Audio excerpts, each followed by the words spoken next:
Today's video is all about finding the area of rectangles and parallelograms. We also have special versions of these shapes like a square or maybe some type of rhombus. So today what we need to do first is learn about what the area is, how to find it, and then how to apply it and calculate the area when we're given a shape like one of these.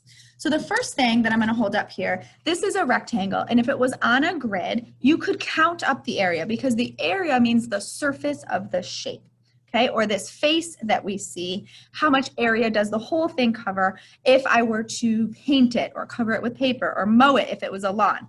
So if I were to hold this up, I could let you sit here and count all the boxes, okay? Or you're going to notice that there are some patterns. When we look at the area of a shape like this rectangle, we notice that we could count the height of the shape. So 1, 2, 3, 4, 5 units. Okay, and then I could do the width or the length of the shape. 1, 2, 3, 4, 5, 6, 7, 8, 9. And I know that 5 times 9 is 45 square units. So I could count all 45. Or I could just use a formula. Basically, the formula for the area of a rectangle is length times width or base times height. Basically, any way that you can label this is fine as long as it's one of the sides times the other perpendicular side moving in the other direction. Okay? When we're talking about parallelograms, it's going to look like this. Now, a parallelogram doesn't look like a rectangle yet, so you might think that it's different. However, I want to show you something. So if I take this parallelogram and I break off this piece over here. So if I put it here, parallelogram, but I'm going to break it off and I'm going to move it all the way to the other side.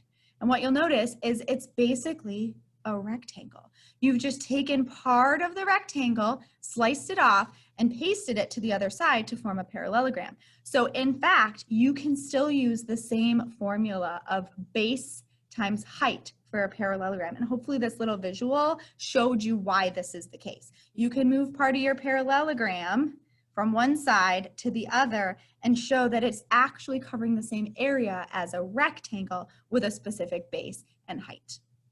So what we're going to do right now is we are going to jot down our formulas and we're going to apply them to these shapes. So I'm going to jot them above the shapes. So these first two shapes are in the rectangle family. So I'm going to write up here area of a rectangle equals, and there's a couple different ways you might read it. You might see things like length times width. You might see it with the multiplication dot, maybe without it. You may also see it like this, area of a rectangle equals base times height. Now I actually like this one because this is the same formula that we're going to use for a parallelogram. So I'm going to jot it over here, area of, I'm going to draw a little parallelogram, equals base times height, and I'm going to circle it over here. So I like, when I'm thinking about it myself, I like to use base times height because then I only have to learn one formula that works for both rectangles and other parallelograms. So what we're going to do right now is we're just going to apply this formula to different shapes. So right here we've got a rectangle and it's 5 inches and 9 inches for the two measurements. So what I'm going to do, I'm just going to copy down my formula and then I'm going to substitute in the numbers that I have. So area equals base times height. So I just have to find the base and the height. So the base is usually what's resting on your table, but if you notice, I can just turn my rectangle anyway, so it doesn't really matter. As long as you call one of them the base and one the height, we're good to go. So base here, I'm going to call this a 9. So area equals 9 times, I'm going to use a little multiplication dot, use whatever works for you. And then the height of my rectangle is the other measurement, which is 5. So area equals 9 times 5, which is 45. And because if I were covering this, it would have been those little squares that we counted. It is inches squared, or square inches. So I'm going to circle this for our final answer. That's how you find an area of a rectangle, base times height. We're going to apply the same formula to another shape, which is a square. Now, if you notice, there's only one measurement here, but these little lines mean that every side is the same. So my base is 3.2 meters, but that means my height, because it's a square, is also 3.2 meters. And okay, so now we have 3.2 meters and 3.2 meters. So now I'm going to use my formula. Area equals base times height, and they happen to be the same.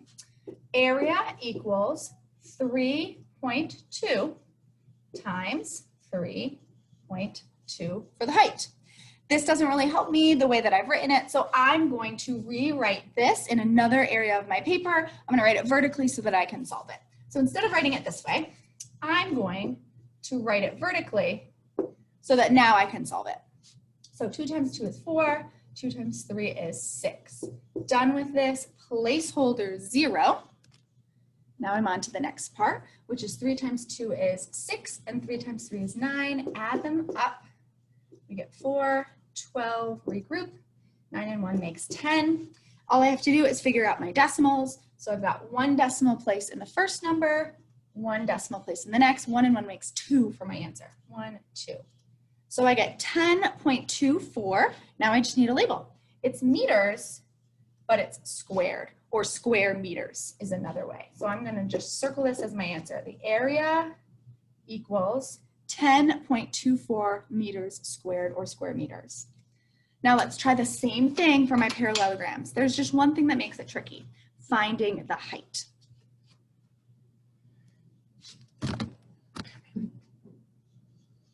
So over here we have our parallelograms. Now what is really tricky about the parallelograms is simply that you have to decide what measurement is actually the height of a parallelogram. The easiest way to think about this is if you go to the doctors and they are measuring your height, they ask you to stand straight and tall. They usually even put your back up to a wall and make sure that you're standing perpendicular to the floor, that perfect right angle. You're standing tall. You're not going to slant back or forward. They don't let you slouch. Same thing for our parallelograms. So you're making sure you're finding that perpendicular height that's really standing tall like at the doctor's office. Okay, so we're going to do the area of these parallelograms, and we're going to use the same formula that we did for our rectangles, base times height. So first thing I'm going to do is copy it. Area equals base times height. Now I need to find my bases and my heights. So the base is usually what's resting on the floor. So the base is here, it's 10 centimeters. And then if you notice, they've given us 2 measurements to choose from. The first measurement is 5 centimeters, and this slanted side. And the other is this vertical measurement of 4 centimeters. Now, if you remember what I was talking about at the doctor's office, they are not going to let you stand slanted. They're going to make you stand tall and straight. So we're going to choose these 4 centimeters, not the 5 centimeters. So sometimes even just crossing it off, just to remind yourself, that is not my height, that is a slanted side. So now that I have my base and my height, I'm going to multiply them. Area equals base, which is 10, times height, which is 4. 10 times 4, I can do that. Area equals 40. I just got to go back now and get my units. It's centimeters, so my units is going to be centimeters, but since I multiplied them together, they were centimeters squared. Or if I'm covering this up, I'm going to count up all those squares. So the area of this parallelogram is 40 square centimeters. Let's try one more, and then you're going to try these on your own for today's assignment. So this is another parallelogram. Once again, I recommend always writing your formula. Also, the more times you write it, your brain's going to learn that formula, and you're not going to have to look it up. We need to find our base and our height. The base in this case is easy because it's right here resting on my table. I know that the base I'm going to choose is the 8 millimeters. Now I need to decide, am I going to choose this 12 millimeters or this 10 millimeters? And in this case, they drew it off to the side, but it's on this perpendicular line. You can see this perfect 90-degree angle here. So if you're thinking about the doctor's office, which one is going to be your height? It's not 12, you're standing very slanted. Over here, we are choosing the perpendicular height. It's standing tall and strong, 10 millimeters. Now I'm ready to substitute. Area equals base of 8 times a height of 10. Now I get to do my math. Area equals 80 millimeters squared. Remember, because we multiplied them, we multiplied millimeters times millimeters, that's millimeters squared. So those are your samples for today. Feel free to pause and rewind this as many times as you need. That is the benefit of watching this on a video. You can take your time and you can watch things again if you need to. Now it's your turn to go to your assignment for today and show me that you can do the area of rectangles and parallelograms using the formulas. Good luck. and do your very best.